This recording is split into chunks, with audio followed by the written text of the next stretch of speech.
L'année 2016 représente de loin la meilleure année de l'histoire de l'UFC en termes de revenus, de moments dramatiques et des souvenirs mémorables. C'est la première fois qu'un sport atteint le cap d'1 million de ventes à 5 reprises en une seule année. L'UFC change de propriétaire. Nous avons assisté à 9 changements de titres, des combats marquants, des retours de certaines des plus grosses stars du sport, ainsi que des cas de dopage dévoilés par la USADA. Commençons par le début, avec le retour de Dominick Cruz dans l'octogone après 1 an et demi d'absence pour affronter le champion TJ Dillashaw. Ils se sont affrontés pour le titre que Dominick Cruz n'avait jamais perdu dans un combat technique des 5 rounds et Cruz a réussi à récupérer son titre de champion. Ensuite, à l'UFC 196, Miesha Tate a battu Holly Holm au 5e round grâce à un rear naked choke, remportant un combat qu'elle semblait clairement perdre. C'est une victoire bien méritée pour cette pionnière du MMA.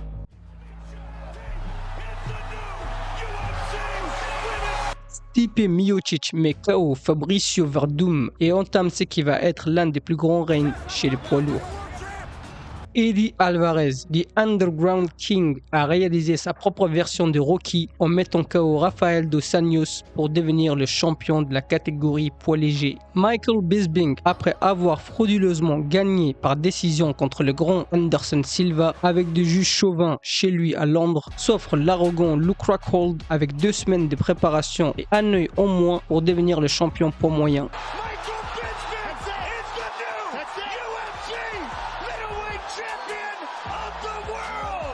Honte à toi Luke, faire combattant ou mannequin, fallait faire le bon choix. Amanda Nunes a soumis Miesha Tate pour lui prendre le titre de la même manière qu'elle l'avait gagné quelques mois plus tôt. La vie est souvent injuste. Tyron Woodley met KO Robbie Lawler pour le titre welter. Dominick Cruz, après avoir pris le titre TJ Dillashaw et avoir défendu contre Uriah Faber, on se disait que l'on avait terminé avec la team Alpha Male. Mais ils ont décidé d'envoyer leur meilleure arme, Cody Garbrandt, qui domine Dominick Cruz pendant 5 rounds dans l'une des plus belles performances jamais réalisées dans l'octogone. Et enfin, Conor McGregor, après avoir tapé, devient double champion à la fin de l'année en faisant d'Eddie Alvarez son faire-valoir au Madison Square Garden.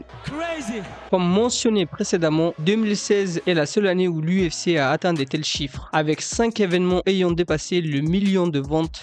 Donc l'UFC 207 qui marque le retour de Ronda Rousey qui a affronté Amanda Nunes pour nous rappeler ce que nous savions déjà, à savoir que Ronda Rousey n'était pas douée pour le striking. L'UFC 200 a également généré des chiffres astronomiques grâce au retour de Brock Lesnar qui est revenu chargé comme jamais sous les yeux de USADA. Bien que l'événement ait initialement prévu Jon Jones contre Daniel Cormier comme combat principal, Jon Jones a été suspendu par la USADA pour usage de dopage, tandis que Brock Lesnar bénéficie d'une exemption. Ça n'a pas de sens, c'est beaucoup plus crédible de dire que Jones est clean que Brock Lesnar. Les 3 autres événements comprenaient les combats entre Nate Diaz et Conor McGregor où Nate Diaz a surpris tout le monde sauf lui-même en étranglant le lutin irlandais pour devenir la star qu'il méritait d'être depuis bien longtemps.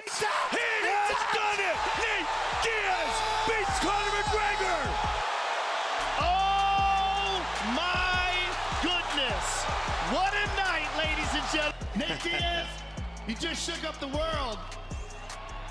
How's that feel? Hey, I'm not surprised. L'UFC 202 a été la revanche avec une décision discutable en faveur du multimillionnaire addict. Enfin, UFC 205 au Madison Square Garden a vu ce même addict devenir double champion, provoquant la joie de certains ou la frustration des autres. This is number one bullshit. En termes de drame, l'UFC en 2016 a été chargé en événements, avec Conor McGregor et Nate Diaz vedettes en 2 épisodes chargés d'insultes et de querelles, ou encore en coulisses avec Conor McGregor et Khabib qui ont commencé à écrire le chapitre 1 de ce qui va devenir l'une des plus grandes rivalités de l'histoire de l'UFC. Nous avons également vu CM Punk, le catcheur, se lancer dans le monde du MMA, mais il a rapidement compris qu'il valait mieux rester dans le ring s'il n'avait aucune expérience quelconque dans le sport de combat. Pour conclure, nous avons assisté à certains des meilleurs combats de l'histoire de l'UFC qui ont résisté à l'épreuve du temps. Robbie Lawler et Carlos Condit se sont livrés un classique des 5 rounds.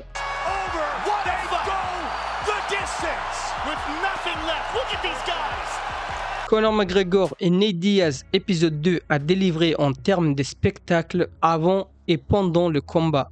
Michael Bisping a voulu escroquer tout le monde en défendant son titre face à Papi Dan Henderson. Il a eu le droit à 2 flashbacks de l'UFC 100. Heureusement pour lui, son menton a tenu le coup et grand-père Dan Henderson n'avait plus le cardio à partir du 3e round.